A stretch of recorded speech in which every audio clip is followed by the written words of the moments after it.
We're here.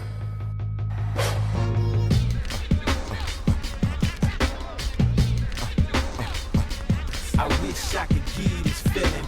I wish I could give you this feeling. On the corner.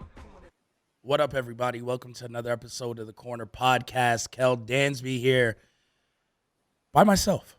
Old man Andreas is calling in. I'm just playing. I just had to tease you guys. He's calling in from the crib. We are on baby watch officially, but the man did not leave me hanging. So he decided to have the setup at the crib. Today we're talking MMA and boxing. We have a guest from the UFC joining us who fights this weekend as well. So it is a jam-packed show. Didn't have a show on Sunday, so we got to do everything today. Dre, thank you for calling in. Look at this, man. You're committed. I like this. Yeah. I'm glad that I could call in. Watch is in full effect. And gotta take care of the family. But how could I not talk about MMA and boxing after everything that we just witnessed? A great UFC London card. Yep. We got people getting beat up in the streets for living the gimmick. So we gotta talk about it. Yeah, man. Talking about that, we didn't have a show on Sunday, mostly because of me. I was in New York for the Edgar Berlanga fight, which we'll talk about. Had like family stuff on my end as well. Grandfather passed away on Saturday. So I was flying back on Sunday. Could have made it. I had my flight ready to come here. Producer Cole Bebe would have kept the mic warm. I would have jumped right in the chair. We would have been good. But with just everything going on, I was like, you know what? I could take one podcast off. So I was like, we can talk about everything today, not missing too much. This is still going to be kind of a shorter episode because I do have my grandfather's viewing here to attend at like an hour and a half. And we're just streaming it. So cool. I get to do all of that. Thank you to technology right after this show. So I was like, you know what? Cool. We got an hour and a half, a dope interview. Let's get into it. And I wanted to start in UFC, Dre. I had to start in the UFC. It makes me feel so good. And I need uplifting things this week. It makes me feel so good to see someone catch the fade in public. Because you don't see that enough anymore. People don't get punched in the face anymore for stuff that they say, and they think it's cute, they think it's cool, they think it stays there. Oh, it's just for a build-up, or people have Twitter fingers, anything like that. I miss the good old days when people just got punched in the face for saying things, and you never know when it's going to happen. So Masvidal walked up to Covington at a bar, I think it's called Papi Steak. Shout out to my Cubans in Miami. Walked up. It was on site, literally on site. This man is a man of his word. I liked everything about this. I could say that. I feel like I'm not going to get in trouble for that. Dre, what was your thoughts when this happened? Well, first things first, allegedly, right? Has there been charges? I think the charge is still pending. Not charged. No, there's a police report. No one has been charged. Okay, allegedly. I mean, yes. Do I have to say allegedly? The man went on his own Instagram. And posted videos like, let's do a face challenge. I got no scratches on my face. Like, he rolled up on him. He snitched on himself. Yeah, he did. I mean, it might as well. I guess it was worth it, right? At the end of the day, if you live your gimmick and you forget to separate your gimmick from your real life, or you let them bleed together, you got to be accepted. You have to accept the fact that you're going to get punched in the face in real life for the things that you said, whether you meant them or not. And Covington talked about that man's kids. Yeah, that fade is worth it. Remember, I think 2 weeks ago, I said, what Cain Velasquez did, I understand why it was against the law and why he got in trouble, but I get it. Yep. I understand why he did it. Same thing here. It's like, hey, man, you was talking real greasy, and you may have beat me in a sanctioned MMA fight, but you ain't going to beat me talking about my kids. I'm going to catch you slipping. And I think they said Covington, who I guess didn't identify himself according to the reports. He has like a chipped tooth and like a laceration or whatever. Yo, man. I think he has veneers. So, I mean, those things pop out all the time. So, I don't know. Like, he has new ones. Yeah, just, it's cool. Get him redone. Probably it was due anyway. Get a new set. Right. He'd be all right if he would have read up on his UFC deal before this last pay-per-view. He would have had a little bit more dough to get like a new set of veneers, but neither here nor there. But yeah, just getting getting slapped up in public, like that's in the fabric of America. I feel like people just have forgotten this part of culture. Of I can say anything and I'm protected by something. Like I'm protected by this keyboard. I'm protected by this press conference. I'm protected by the UFC. Dana ain't gonna be there forever. But your words will be. So you might catch this fade every year. Every single, because I don't think Masvidal is forgetting this anytime soon. He might catch him once a year somewhere in Miami and just sneak him with one. And do you know that paranoia that brings? It's marvelous. It's like when I watch How I Met Your Mother and they do the slap bet and Marshall slaps Barney, but Barney never knows when it's going to happen. The paranoia of that is just hilarious. And that's what Colby's living with right now.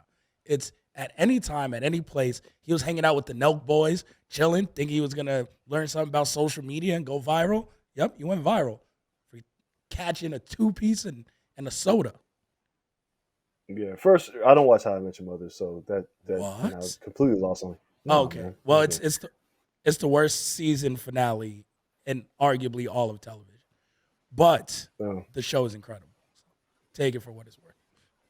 Yeah, but it's I don't know, man. You just can't look, man. You're building a fight. And you talked about the man's kids. And you expected nothing to happen. Like there's certain lines that you just don't cross in real life. And then you call yourself the king of Miami. So now I know where to find you because you're gonna be in Miami because you that bold. Colby would have been better off just going to like Fort Lauderdale or something and just staying out of sight. But he got what he deserved, man. You got to watch your mouth. Hey, man, you still the number one contender. Just got punched in the face in real life. Don't worry. But that brings this, you get punched again. That brings the next question: do they run it back? No. Now that you got street beef, and this is very similar to when Conor threw the dolly. When you're like, it builds itself. So even though the first fight was fairly dominant for Colby Covington, but you got to pay Masvidal main event money. They have this to build on now. The charges, everything, the beef's not done. Colby's not doing anything else.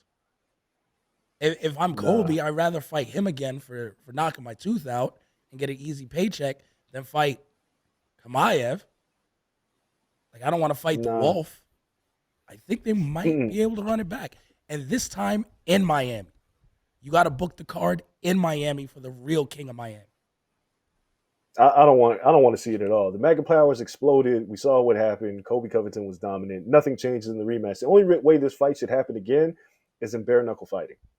Like, let them go to a different promotion. Or you got to give them a special set of rules, man. If it's an MMA fight, Colby's going to win. And Colby's a better MMA fighter because he's a fantastic wrestler. He's got exceptional cardio. But if you put them in BKFC where there ain't no takedowns, you just small little padded gloves. Yeah, let them punch each other in the face. But I don't want to see them main eventing and getting main event money, and which we'll talk about later, when somebody like Paddy Pimblett, who just filled out the arena in London, got a 12 and 12, which is 12,000 and 12,000. That's hard. I don't want to see Masvidal making more money. That's ridiculous. And I know, look, man, I'm going to go on a slight tangent here. Paddy Pimblett made 12 and 12, and I saw people saying, well, it's only his second UFC fight. I don't care. This is why boxers structure their deals before the fight rather than structure, like, to say, like, imagine if, I'm trying to think if somebody's had like a rapid ascent. Like Lomachenko fought for a title in his second fight. Imagine him doing that for $50K. Exactly, right? So like Pimblett was responsible for, him and Meatball were responsible for filling up that arena. Yes, Aspinall in the main event, but 12 and 12? That's disrespectful. But Masvidal, who has now lost 3 fights in a row, who is, if there's any charges, he could face some kind of sanctions. I don't know what's going to happen to Masvidal. I don't want to see him getting $500,000 to fight Covington again in the main event. I don't want to see that. He didn't earn that. Paddy Pimblett is getting underpaid. Masvidal is getting overpaid. And, and Colby Covington is getting paid to be a douchebag. I'm cool. I'm cool on ever seeing those two engage. I need somebody to earn that opportunity. And Covington and Masvidal didn't earn a rematch in a main event for a pay-per-view. Makes sense. You talk about Paddy in the UK. UK showed out. What a great card. That felt like a pay-per-view. That was exceptional. It was better than most pay-per-views. That I watched that entire card, action up and down that card, top to bottom. Like Meatball's knockout, that spinning elbow, Crazy. unbelievable, right? I think the main card had four finishes out of the five main card fights. The whole thing was great, but that's also speaks. It's a testament to like the UK audience and how live they are. That the atmosphere there. I wish I could have been there just to see that. A few of the homies went and covered it. Man, that's a card. It was on free television, but it just sucks because I see Paddy Pimblett, who we'll talk about him, but he looks like he's destined to be a star. Yeah. He's not Conor. He's not a striker like Conor, but he has exceptional grappling. And if the lightweight division kind of weeds itself out, he can kind of sneak in there in the next couple of years. But they have stars on their hands, man. Like the UK atmosphere, I think they should hold a fight night like every quarter at least in the UK, whether it's the O2 or wherever. They need to eventually do a Wembley show, but that atmosphere is just electric. Yeah, they need a pay-per-view at this point, like a full-blown pay-per-view. I know it's tough because they want like a hometown person to headline the pay-per-view, and you could put anything there. If you can put Style Bender in Houston for no reason, you could put anybody in the UK.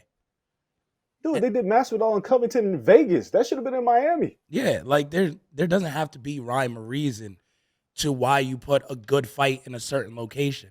But then again, you have someone like Bullet, like Shevchenko, who can be the co-main, and that's in Europe. She's European. Cool, like that, you can work it out. Stack the cards under. That could be Patty's first pay-per-view card. You know, like you can do these things to make it worth a pay-per-view and put anyone in the main event, any one of your title fights. So I would love to see them bring a pay-per-view there. Like you said, bring it to a stadium, pack out the house. Those fans deserve it. I'll see them in about a month, exactly a month from today. I'll be in the UK for Tyson Fury versus Dillian White. 90,000. It's going to be insane. So I can't wait to feel that energy, feel those fans. Furies walk out. It's going to be nuts. I'm going to have goosebumps and feel nauseous and all that stuff like I usually do for like huge main events. It's going to be amazing to just feed off of that energy here in a month. But like, again, entire UFC London card was dope. All the rest of the cards this year kind of filling out.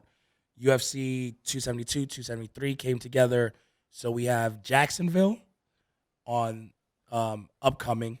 So that should be a really good card. Then we have Shanghai or Singapore rumored card for June, but they filled out the card already. We have Arizona. 3 stack cards coming up in the UFC. What does this leave for July here in Vegas? I mean, so you have options, right? So it looks like Style if Bender might be Singapore. Yeah, but that leaves Usman for Vegas. It looks like we're going to get Kamaru's comeback fight for International Fight Week. Going to happen. No disrespect to Usman. Is that big enough for International Fight Week? No, but this gets complicated because obviously Ngannou's out. Jones Stipe interim would be the fight. It just doesn't seem like that's going to happen. It feels like Usman is probably going to headline that card. The only other person that's hanging around is Conor McGregor. Yeah, Conor he should be back.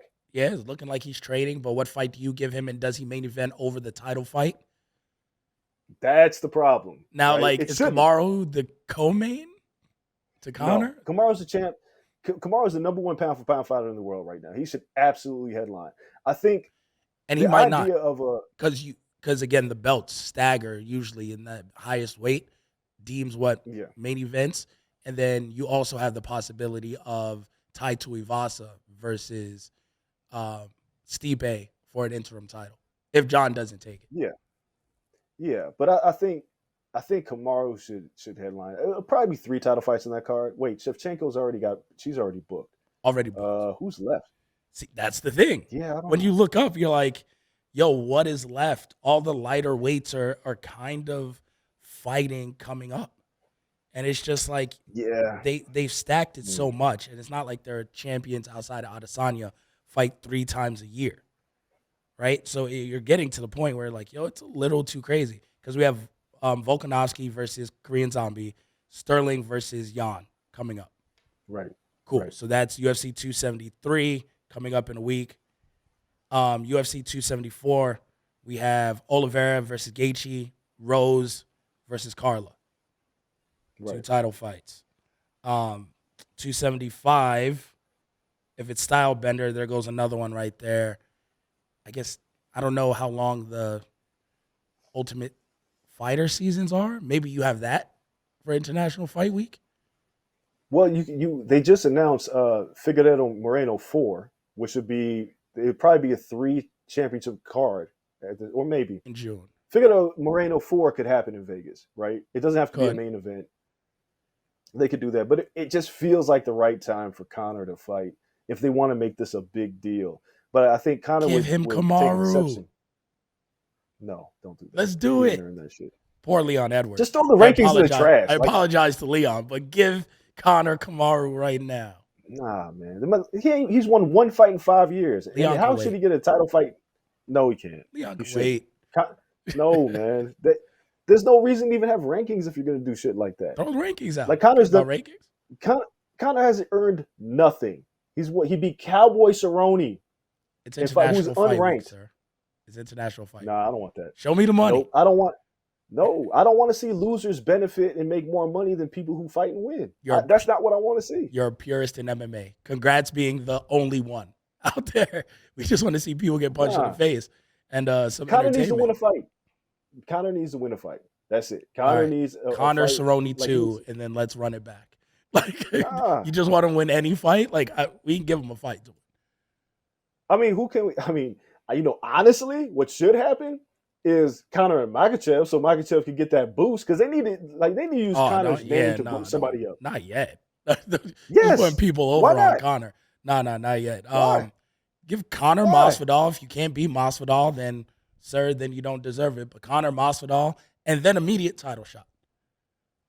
I mean, listen, man, Conor Masvidal is what we call for. That could be on that card. I just don't think Conor would accept being a co-main event, but he should be. Oh, no. Paid. How crazy would that be if Usman defends his title on that card, but Masvidal Conor is the main event, and Usman Edwards is co-main? But this is what I said. If you create monsters, the monsters are going to take over, right? And Conor is a monster. And Conor kind of does what he wants to do. And if you're Dana White and you put people like Masvidal in main events and they don't win shit and you put them in main events, you set a precedence like being the best and winning titles don't matter. This shit turns into the WWE. It's like, why did you get a title shot? Well, because I'm Goldberg. Who gives a fuck about Goldberg? He's whack. But Conor's like Goldberg. It's like, it's like you just kind of ship Goldberg in. It was like, hey man, take this L real quick. Yeah, but the only thing that's different is Conor thinks he can win every fight. What if he did? We're living in madness. We've seen crazier things, man. I'm rooting for madness. Actually, you know what? I'll be back to you, Dre. We got to take our break because our guest is here. You guys will find out exactly who. Building the anticipation. Right after this break. Don't go anywhere. We'll be right back after this. All right. We are back. Like I said, quick, short break. And then now you guys can know who we are interviewing today. We are here with Kai Kara-France from the UFC. For me, one of the most exciting fighters in the UFC. Never a boring fight with this man. Ever, ever, ever. Kai, thank you for taking time out during your fight week to sit here and talk with me, man. I appreciate it. Well, thank you. Thank you for the kind words. Great to be here in America. I love traveling. I love being able to showcase my skills in front of my American fan base. So yeah, it's good to be here. Man, that's the first thing I got to ask you. What is in the water down in New Zealand and Australia area? It's like a takeover right now. We see Tai Tuivasa in the UFC. I mean, we cover boxing on this show. We see George Kambosos. All of you guys are hitting a hot streak all at once.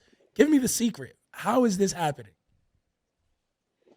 Man, yeah, it's definitely the movement right now, right? And being from City Kickboxing with champions, in my gym day in, day out, Israel Adesanya, one of my good friends, Alex Volkanovski, another UFC champion. So, it's just in us, and we're just feeding off each other. Ty is one of my great friends. We spent time in Thailand living together, and both getting big wins in December last year on the same card. It was like kind of like a pinch yourself moment. It's like all those years of grinding, and now look at us, taking over Vegas, got the key to the city, beating former world champions, and now him, coming off a massive win and probably the next in line for a title. Yeah, it's the movement, bro, and it's not slowing down anytime soon. So it's not too late to jump on the hype train. What is it like being in the gym with these guys every day? You mentioned Izzy, you mentioned Volk, you mentioned just that atmosphere down there. Everyone is hungry to be champions. They've been champions for so long. How much does that drive you where you just see them be like, man, I need that gold. Like, you guys got it. I need that. Yeah. Yeah, it's just that's the motivation you need. I'm inspired to be in the presence of all these guys, but it just knows where the standard is, and that's it's the highest standard, at our gym. And it's not just the champions and the guys that that you need to watch out for. It's the guys that you don't know that keep you on your toes, because that's where the progression is made. And that saying, iron sharpens iron, and led by our head coach Eugene Behrman. He's the glue that puts it all together. We call them mad scientists. There's so many small, I guess, pieces to the puzzle behind the scenes that people don't really see. They only see the end product, which is the fight. But there's so much work that goes into this. The mindset of training like a champion, and the high standards that we have at our gym, keeping yourself accountable. And through the champions down to the coaches, it's just a trickle down effect, and that's what you're seeing now. It's just finding my feet in the UFC now, coming off 2-fight win streak, all by first round knockouts. And it's just that momentum, and I didn't want to sit back and just wait for a title shot. I'm going to go out there and take it and show why the UFC and show the rest of the world why I deserve to be the next guy. So here we are now. You mentioned those first round knockouts. This latest one, I mean, it was a fight where people thought Cody Garbrandt was coming in. It was his showcase fight, right? Finally drops the weight. They're talking about him possibly getting a title shot after fighting you, and you starch him. How good did that feel that night? And to just be like, you know what? Don't sleep on us. I am not a stepping stone in this division.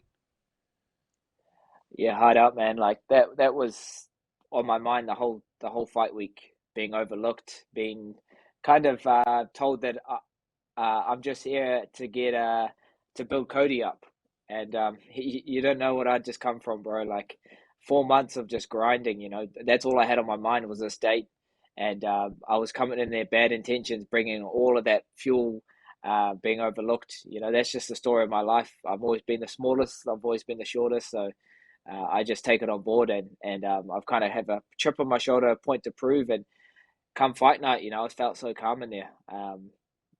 The pressure was on Cody. He first time at flyweight. I've done this so many times now, and I knew what I was bringing to the table. So once I guess dropped him with that first right hand, I knew it was all downhill from there. So I just had to pick my shots, take my time, and then you just found the targets early, and eventually we put them away. So couldn't have gone any better. In Vegas, front of a crowd again. My first time fighting in front of a crowd in like 2 years. So what better way to turn it on and just turn up and show out. That night. So I had my son was there, my first 1-year-old son, and my wife was in the crowd. So pretty cool to have his first ever event to be in Vegas and fighting a former champion and knocking him out. So I couldn't have gone better, and just proud of myself to turn it on when it was the pressure.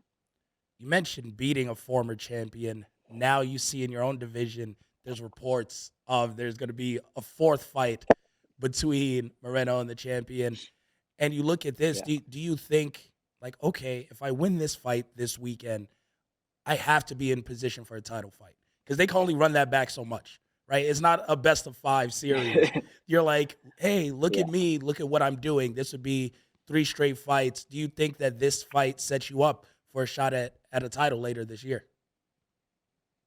Yeah, definitely. I'm a fan of both guys. I like the rivalry that they have going, but the UFC need new blood, and I separate myself from the pack because no other flyweights doing what I'm doing. They're not knocking out former champions, and on a 2-fight win streak, both by first round knockouts. So I've got momentum with me, and that's what I plan on doing. I plan on being exciting. People want to tune into fighters that go out there and entertain, and go out there and try to get the finish. They're not just coasting on, trying to be controlling and just trying to wrestle. People don't want to see that. They're not gonna pay for that. So for me, I've got a kind of a job to do to stay exciting, and stay stay disciplined in there. I'm not going to be caught up in the firefight that a lot of guys get fall victims to. So I'm going to go in there, stay calm, cool, collective, and just do my thing. And once I turn up, I know I'm the best in the world. So I'm looking forward to that fourth fight. But when the time's right, I want to put myself next in line. So I'm not overlooking my opponent. I've got a big challenge in front of me, Askar Askarov. He's a tough opponent, but I welcome that challenge. I want the best version of him, and once I get past him, no excuses. No one can say that, oh, you fought Cody, it's a bit washed up, past his prime. Once I get past Askar Askarov, they'll be saying, okay, this is a guy. If you could choose, in terms of excitement, style, fun for you in the octagon, who would you rather fight, Figueiredo or Moreno? Well, they both present, good matchups. Brandon Moreno, we've fought each other before, so it'll be a good little storyline to it. The rematch, it was a close fight, dropped him twice in the first round. So yeah, I would love the rematch, but obviously Figueiredo is a big puncher as well, so it'd be awesome to go up against someone that's got a similar style to me. Likes to drop his hands and just swing. So both fun. They're both fun fights, but we'll see. We'll see what happens. And like I said before, I've got a fight in front of me, so that's all I'm focused on. But whoever's the champ, once I get past Askar, they can get it as well. So it's great to be in the conversation. Obviously, Figueiredo has already called me out, saying, I wanted to fight Cody, but Cody lost, so I want to fight Kai next. Yeah, it's awesome to be a part of that, but I got to earn my way, and that's what I plan on doing. Getting past Askar, making a statement, putting it on this guy, and getting past him, and then once we get there, then we'll figure it out. Last question then about the fight this weekend. Do you go into this fight then looking for a stoppage, knockout, submission, knowing that doing that puts your name into a different bracket? Is it a pressure that you have to go into this fight knowing, like, man, I'm so close that I have to really perform at a different level? And how do you deal with that pressure of being, honestly, one fight away? Because sometimes that could be crippling heading into a fight. Yeah, definitely. It's just my experience, man. Like, I've been in high pressure fights before. My last fight, fighting a former champion on one of the biggest pay-per-views of the year, Vegas. You got Halle Berry right in the front row seat, and I got a photo of it actually where I dropped Cody, and then Halle Berry's face is wide open, just in shock. But that's what I love to do. I love being in those high pressure moments. I love when the chips are down and people are counting you out. That's what I feed off. That's what gets me out of bed. And I guess now having a family to provide for, having purpose in my life, providing and being that role model for my son and my wife keeps me grounded. And it's like I've got so many big things happening in my life, but you just try to be the best version of yourself. And for me, it's been a massive confidence booster, finally finding my feet in the UFC and living up to this nickname, Don't Blink. And now that I've got that kind of off my back, getting my first finish, I'm just going to go in there and just do my thing. I don't need to put more pressure than needs be. I just go in there and channel my ancestors. I'm a Māori, New Zealand native, which my ancestors would have been fighting on the battlefield for land hundreds of years ago. So I'm just a modern day version of that. So I channel that when I fight. It's always been in me, that fire, and you'll see that come Saturday night. I'm just coming in bad intentions, representing my people to the fullest, and ready to throw down and get this title shot. So that's all I'm focused on. Man, I appreciate it. Thank you for taking time out to speak with us. Good luck. Good job with the weight cut, because I know that's always like the hardest part, but you make it so easy all the time, man. Can't wait to see you fight on Saturday. Thanks so much, Kai. Appreciate it, man. Thank you, and take care, bro. Thank you. All right. Kai Kara-France fighting this weekend at the UFC, aiming for that title shot. Man, great guy, great interview.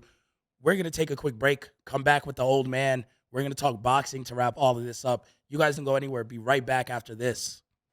All right, everybody, bringing the old man back into the building because he's calling in. Thank you to our guest, Kai Kara France, for taking time out during fight week to sit down, chop it up with us. Always fun talking to all these fighters from the UFC, all the boxers that come through, all the wrestlers that come through as well, and wrestlers still to come. It's a little tease right there, Cole. Little tease. Just making sure people remember that we have a ton of wrestling shows coming up. But right now it's time to talk about boxing. So, Dre. No, it's not. No, Oh, no. I don't want to talk about boxing. What do you want to talk about? Because This is going to be all bad. I want to talk about the NFL offseason. What the hell is going on? Tyreek Hill's playing for the Dolphins now? What are we doing? They paid the man $120 million. He'll play anywhere. Yo, $120 million to go to South Beach. We just talked about, bruh. that's the king of Miami. Where's Colby Covington? Give that belt up. 120 mil for a receiver? But listen, Patty the Baddie's fighting on 12 and 12. What can I say? I don't know, man. Like the news kind of broke before the podcast started. I just wanted to look at it because, you listen. You know who's made no moves? Certain quarterback, the Giants. No, I mean we at least signed a couple offensive linemen. You guys have done nothing. We're stuck. You know we're gonna look. Here's what we're gonna do with Jimmy. Jimmy's not getting traded before the draft. We're gonna wait until preseason. Somebody's quarterback is gonna get hurt, and then that's when Jimmy's value will go up. All right. Because right now there's no need. I'm not even confident that Trey Lance should be starting. I feel like Jimmy might still be our starting quarterback. You gave up so much for him. He has to start, right? Like at this point, it doesn't even matter at this point. Well, the clock is ticking. It does when you were a game away from making the Super Bowl. It does, but his contract is more important than that. Because, again, in 3 years, you're going to be in the same position Miami is right now, where they have 2 on the rookie contract, or in 2 years, 2 on the rookie contract. You got all this money you can spend. You can front load stuff. And then you have 2 years to make your push for a real Super Bowl. You know, like the Bengals are on the clock. You can make a push for a real Super Bowl. So they bring in Leo Collins and all this stuff. Like, y'all got to see what the kid got. Because if not, if he is the goods, you got 2 years to spend money like it's going out of style. And that's what you got to do. We got 2 years. But I'm saying the thing with Jimmy Garoppolo is, like, he would have been a perfect fit for the Colts, right? Yeah. In a lot of people's minds. But they got Matt Ryan. So it's like, well, they don't need it. They don't need Jimmy G anymore. Jimmy G's is coming off of that surgery. A lot of teams are hesitant to pick him up. His value won't go up unless another quarterback gets hurt. That's it. So he's going to be a very expensive backup quarterback for you. Yeah. Well, see, I don't know. I don't know if you maybe you have a quarterback battle. I don't know in the preseason what you do, but there's no value. Matt Ryan just went for a 3rd round pick. Yeah. Baker Mayfield can't find a spot.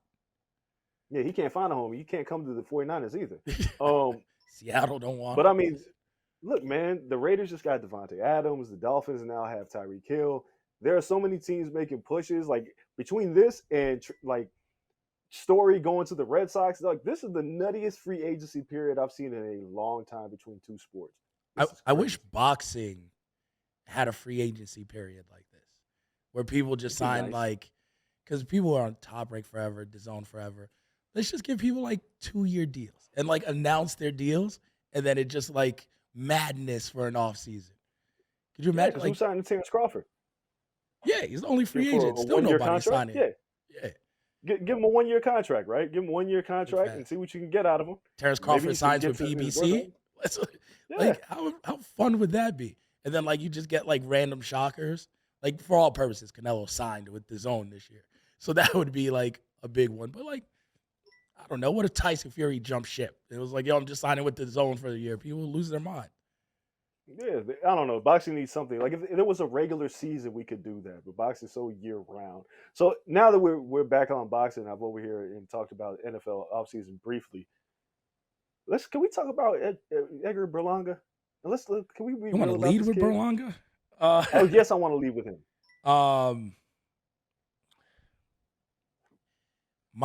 What I said being ringside, so I walked over and I talked to Mickey Bay. One, it's a big problem in my head, and I knew this as soon as we started. And I mean, it's not my place to talk, to them about it. But I saw it immediately. Mickey Bay in the back is helping him warm up, right? He's doing the sticks, he's holding the pads, all that stuff, doing the mitt work. Mickey Bay gets out. They all walk out, and Mickey Bay takes a seat next to Media Row. He's not in the corner. And he played a pretty good part in this training camp. And I talked about it on last fight. I want to see what he has as a trainer. I think this guy has a sharp mind. I think that's where his future is. And they even put him in the corner. He wasn't one of 3 spots. And I'm like, yo, that guy really could have helped Berlanga in this fight, strategy-wise. But I went and talked to him after, and I was like, Berlanga looked a little bit better in 9th, 10th rounds. He started to open up. And I was like, he needs more rounds in there. Just he needs to be more active. But the problem is the people in his corner and everyone during the fight was treating him, I don't want to say with kid gloves, but I told Mickey Bay, I was like, yo, you guys have a monster truck, and you're driving him like a Prius. Like, this isn't what he does. You got to live or die by what he does, like Triple G does, like David Benavidez does to a degree, like Kovalev did, like Beterbiev does now. You have a guy who is a brawler with crazy power. You live with him having a glass chin if that's what he has. But you're going to figure this out. Because this, teach him how to box, it ain't going to work. It just ain't. This ain't it. This ain't the goods, and this ain't what bringing the money into it. Like, it's going to turn off his fan base. Well, all right. So those who haven't watched, Edgar Berlanga goes the distance with Steve Rolls. No knockdowns. Wins a decision. 3 straight fights without a knockout. And a lot of people are questioning is Edgar Berlanga's because we thought he was. And here's my answer. No. Him having all those first round knockouts was the worst thing that could have happened to him. Because, yeah, the power is real, but it's not that real. You couldn't stop Steve Rolls, who got stopped in, what, the 4th round by Triple G? Yes. Triple G, more than power, you ought to cut off the ring. Technique. Yes. It's technique. Berlanga lacks technique in spades. And if you watch the fight, there's a couple things that happen. Berlanga still relies heavily on his power. And that's okay if you know how to set up your shots, which he doesn't know how to do. And then if anybody, I think Andre Ward pointed this out, and it's something I've noticed, he telegraphs a lot. When he goes into a high guard, he's getting ready to throw the right hand. And I'm not a trainer, I could see it. And if I'm in Steve Rolls' corner, I was like, as soon as those he starts to earmuff, he's either firing a jab or he's throwing the right hand. And he does it every single time. He has terrible habits. He's not great defensively, but the power is real. But the things that I think they're not teaching him is how to set up his power. Like, he's a power puncher, but it doesn't matter if everybody can see your punches coming. Steve Rolls is a 37-year-old veteran. He understands what he sees. If you go back and watch Rolls versus Triple G, yes, Triple G cut off the ring, but he also threw punches at a different speed and trajectory. That Berlanga throws the right hand the same speed every time, the same way every time. Triple G would, like, the way he knocked Rolls down was with a chopping overhand right that went down onto Rolls' temple, and Rolls couldn't defend it. Berlanga's got a big problem here. I don't think he's bad. I still think he's one of the best young fighters in the game, but I think he's defensively he's got a problem. He gets hit with jabs far too easy. And he doesn't cut off the ring. He rolls around for 12 rounds and looked for a knockout the entire fight. I think you have to teach him how to box, because if you teach him how to box, you teach him how to cut off the ring, you teach him how to set up his power shots, and you teach him how to get better defensively. Because if you cut off the ring, if you use your offense as your defense, and you don't telegraph your punches with the same speed and trajectory, you mix things up for opponents. Yeah. But now you've got all these first round knockouts, and that's what people want out of you. We gotta pull the reins back. That being said, if he's gonna fight Puerto Rican Day Parade weekend, Xander Zayas needs to be headlining that card, not Edgar Berlanga. Xander and the Comain, again, that kid being 19 is somewhat mind-boggling, because the skills he portrays is exactly what you said Berlanga was missing. And the power will come. Because he's fighting at 154 now. He stood next to Edgar at the press conference. He's bigger than Edgar. when he gets his grown man body and strength and size, oh, the power will be there. And then it'll truly be scary. But the technique, the cutting off the ring, the throwing punches from different angles, the defensive, the slipping, and making people pay afterwards, it's next level. That kid was the star of the night. Yeah, they're like, if people watch Triple G fight, a lot of people say, well, Triple G fights the same way. He doesn't. Like, Triple G has a technique called the shift that he uses. And it was used by, like, Sugar Ray Robinson used it. It's very slight, but it's a way to create an angle, right? And it gives the illusion, like, yeah, he's fighting the same way, but for somebody who's standing in front of him, they can't necessarily see what Triple G is doing to set up his punches. Xander, Xander does things like pivots off his lead foot to create a space and opportunity to throw an uppercut. He did it like several times in that fight, where he shifted to his opponent's outside shoulder and threw an uppercut or threw a right hand. He also realized, like, all right, this dude's kind of tough, and I can't necessarily get him out of here. So I'm not going to just unload everything that I got, but I'm going to still be poised because I don't need to burn myself out trying to get a knockout. I'm going to win this fight. Yep. I should look good doing it, but I'm going to set up my shots and land cleanly. And he did that the entire night. Xander Zayas at 19 is better than Edgar Berlanga, who is 24 right now, right? Yep. Xander has a brighter future. Xander's going to be the better fighter to represent Puerto Rico than Berlanga because Berlanga doesn't have a trainer, which is kind of what you alluded to bring that all in. Yeah. Berlanga has a bunch of trainers. He has too many voices in his corner, and none of them know how to cover up his weaknesses and bring out his strengths. Whereas Xander, he already has the ability to adjust on the fly. And I always talk about that. When fighters, the best fighters in the game, the trainers are great, but they have the innate ability to make adjustments on the fly. And we're already seeing that out of Xander.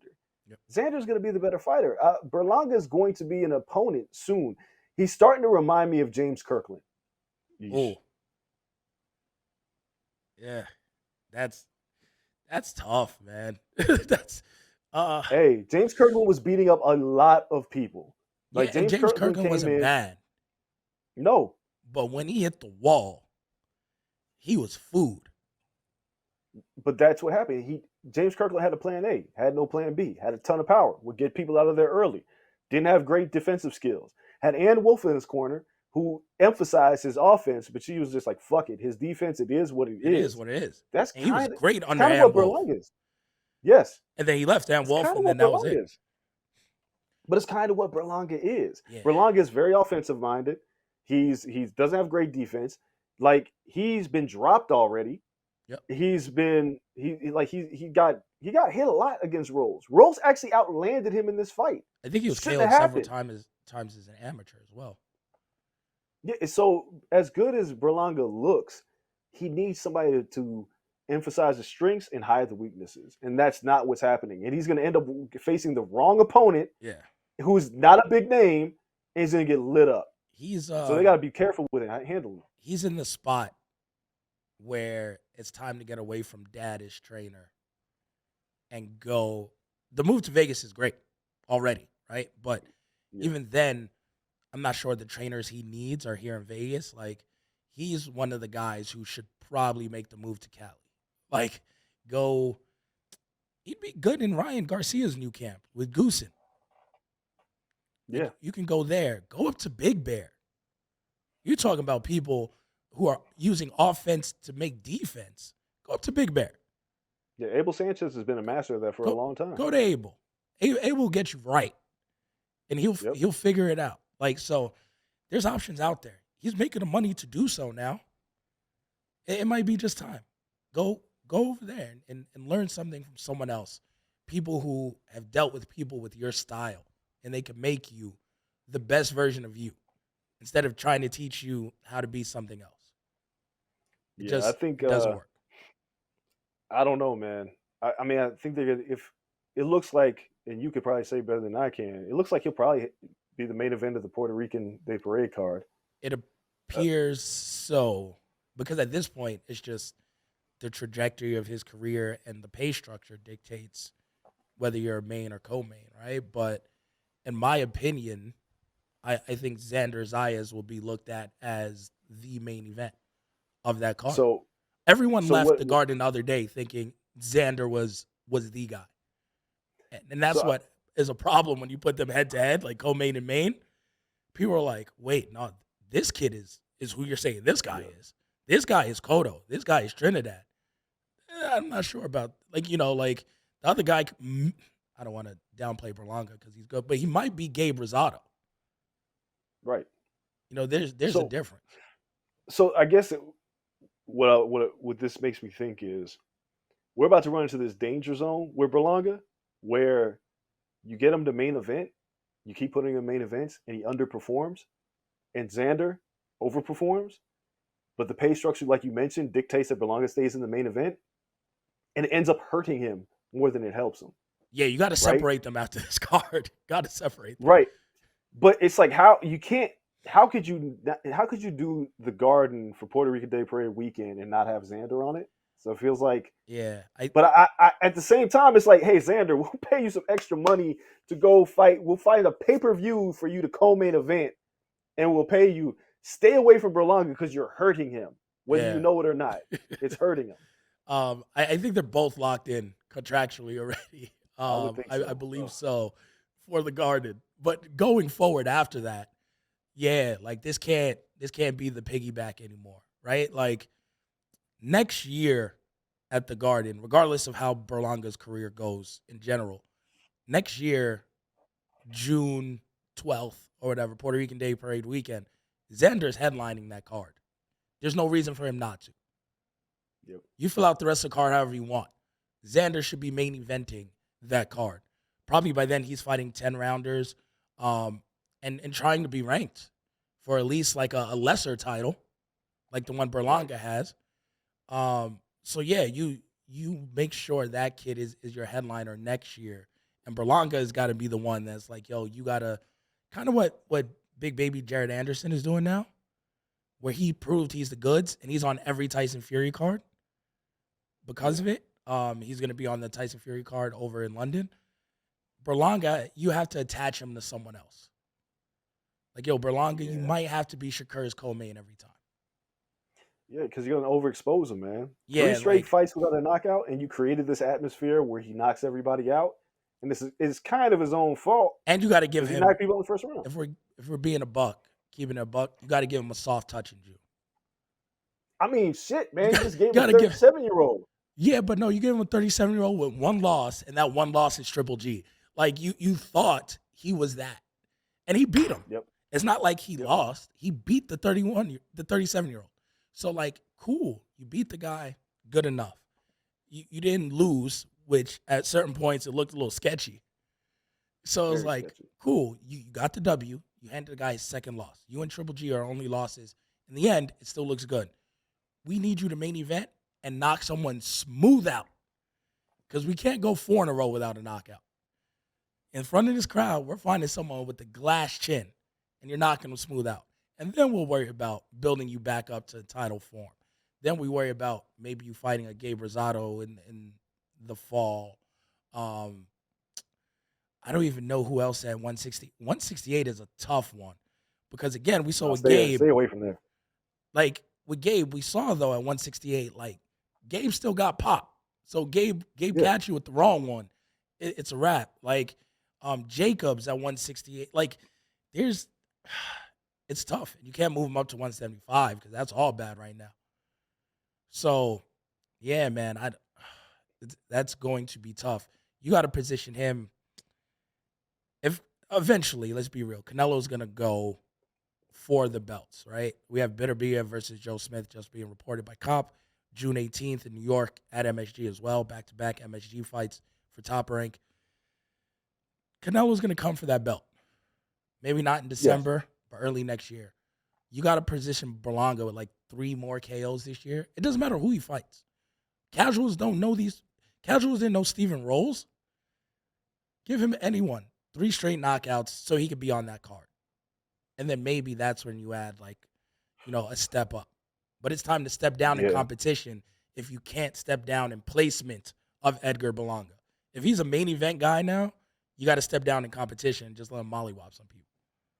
Well, I guess you're running into the Deontay Wilder problem, right? It's the exact Deontay Wilder problem.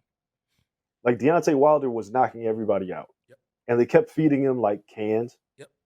And and at a certain point, the public demands that you fight a better fighter. But the thing of what Deontay Wilder did that separates him from Berlanga is like every little step up, he would still knock people out, right? Then he fought Bermain Stavern, and he beat him by decision the first time, and he just demolished him and sent him to hell the second time. But you could see improvements in Wilder's game with every fight. Berlanga stagnated. He hasn't gotten any better. So it's like when he fought Steve Rolls, and I said this last week, it's going to tell us everything we know about Berlanga's progression. Because, yeah, you should knock out a 37-year-old veteran, even though he only has one loss to Triple G. If you have made improvements, you should either stop him or look good, and he did neither. So, yeah, you wanted to give him a step down in the competition, but I think you need to find the Amir Khan of that division for Berlanga. Yeah. Somebody with a name and a glass jaw who will come to fight. But the problem is, I think Again, Gabe Rosado is a guy who gets knocked out in that division. The problem is, Gabe still got one punch power, and it gets scary. But Gabe is that guy. He's still good. Everyone has used Gabe if they're fairly good as a stepping stone. Right. But he shows if you're not fairly good or if you're not as advertised, if you're not elite, he might get you out of there. And that's the scary thing. But I think more importantly, I think every fighter watching Berlanga figured this out. If you watch that fight, Steve Rolls starts off the fight weary of Berlanga's power, right? Like he's fighting very timid. Yep. And then he gets hit a couple times. He's like, I could deal with this. And then he starts to open up. He starts to land more and he starts to use his jab. He starts to fight.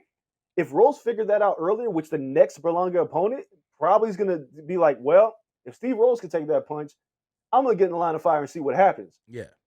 Maybe the power ain't all that. Berlanga might lose his next fight by decision. Because if Rolls stepped up earlier, he probably beats Berlanga. That's crazy. That kid, and I hate to say this because it's like, I don't mean to say that Berlanga is not a good fighter.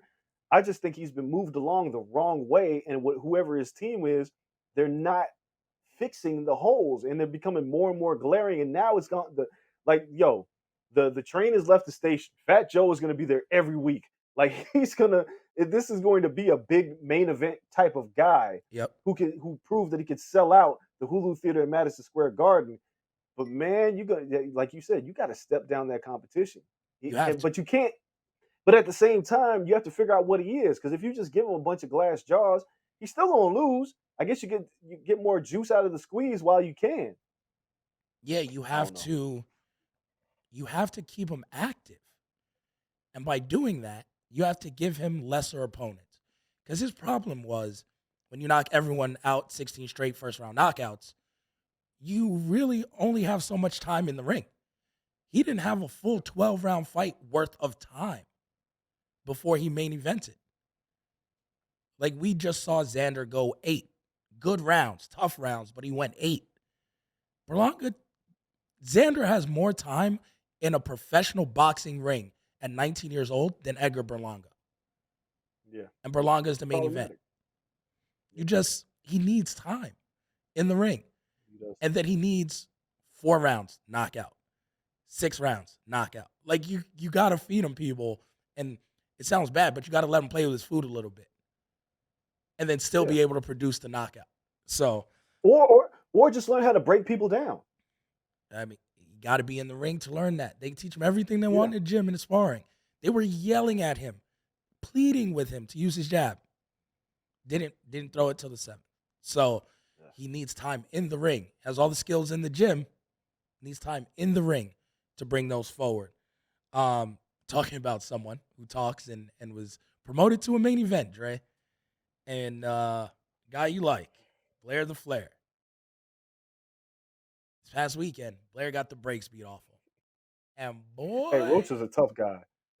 Boy, when I say Twitter was waiting, the drafts were set. They were waiting for Blair to catch this L. Because, oh man, Errol Spence roasting him. Errol Spence roasted him last week when he was like, how are you a 33-year-old prospect?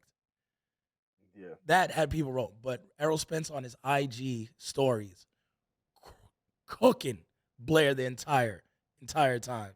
And this is the flip side of it. Blair looked good. You know, all his other fights, he got in there with a dog and had nothing for him. Yo, when they booked that fight with Alexis, Oh man, Roach is pretty good, man. I watched him, with the zone for a while. I was like, look, Blair's fun and exciting, but is he a good fighter? No, not really. But he's been able to talk himself into a lot of spots. So he started going after Errol Spence. I was like, ooh, what are you doing? Like, this ain't it. All bad. But you do what you got to do to promote a fight. He went in there and I think somebody tweeted, Blair was more exciting in defeat than Berlanga was in victory. I saw that tweet. And that might hold true. yeah, so it's like Blair lost. He lost to a tough guy. It is what it is. He's a B-side guy. He's a guy who he'll get a few fights to win, but we know that Blair's ceiling's not that high. Yeah. Boy, he got beat up. And yeah, the fact that Errol Spence even paid attention to roast him says a lot. At least Blair's getting people's attention. Yeah. He's not going to win no world titles. He's not going to do anything like that. But yeah, I mean, he got beat up in the main event because Virgil Ortiz couldn't fight. So it's just so many more eyeballs were on that ass whooping. Oh boy, it's unfortunate. Yeah. Yeah, but I mean, again, they were building him to be even a bigger B-side, right? Like you have guys like Montana Love, like I could have really used a Blair, like could have used that knockout with the trash talk and everything. Now you put them in there with them, it's like, oh yeah, you're just feeding them a knockout now, Yeah. So it's gonna be interesting. Again, he just needs to come back and take a couple wins, but man, he got roasted. I was like, damn, I gotta tell Dre. Yes, he did. Oh, his boy Yes, he got did. cooked. I like Blair, but yeah, he got beat up. Terrence Crawford. Beat up and cooked. Everybody was cooking that boy. It's just damn shame what they did to him. But yeah, like this weekend, not too much boxing to really talk about, Dre. So when we come back on Sunday, I think we have probably we're on Baby Watch, so I'm assuming it's going to be your last pro wrestling show. Yeah, I mean this will be our WrestleMania prediction show. Yeah, so we gotta do our WrestleMania predictions. Producer Cole Bebe, hopefully he jumps on the ones and twos on the mics with us. We'll do all our predictions for WrestleMania, talk about some of the WrestleMania week things, and then as we approach closer, I'll hold it down and do some recaps and see what else is there. You're not excited about this card, right? No. Dog. And our group this. Chat, I'm sorry, guys. This has, and I dropped this in. I'm positive guy, but I'm a realist. This has the opportunity to be the worst WrestleMania of all time. Yeah, if there was ever a time to say, you know what, maybe we shouldn't do 2 nights, it's this one. Yeah, because Drew McIntyre versus Happy Corbin is not a WrestleMania match at all. It's going to be the struggle for a couple of these, and then the build is like, yeah, let's just get to Cody's debut, right? Like they're saving it for the pop, and Rollins is really trying to sell this. Yeah. But man, he's just like, yo, this shit can't come fast enough because I'm running on fumes here. But shout out to Kevin Owens. I'll say that right now. Who's great? We get to the other one. The Stone Cold promo is genius. With the double T's, broke everyone's heart. No. There's few things better than heel Kevin Owens. Nah, he's incredible. But yeah, we'll talk more about WrestleMania week. Sorry guys, if you looking for me to find something positive, I can't. I really can't. Spoiler it's alert. Gonna be hard because show. Yeah, and I think we'll spend a lot of time not just talking about WrestleMania, but the shows that are surrounding it. Ring of Honor has their Supercard of Honor. GCW has their For the Culture and a bunch of other shows. There's so much to like during WrestleMania weekend outside of WrestleMania. Yep. And, I'm upset that I'm not going because Wale Mania, it looks very good this year. Shout out to Kaz and Emilio and the crew over there. I'll be back, LA, next year. As long as my baby is not, her birthday's not on WrestleMania night, boy, that would be fun. Yeah.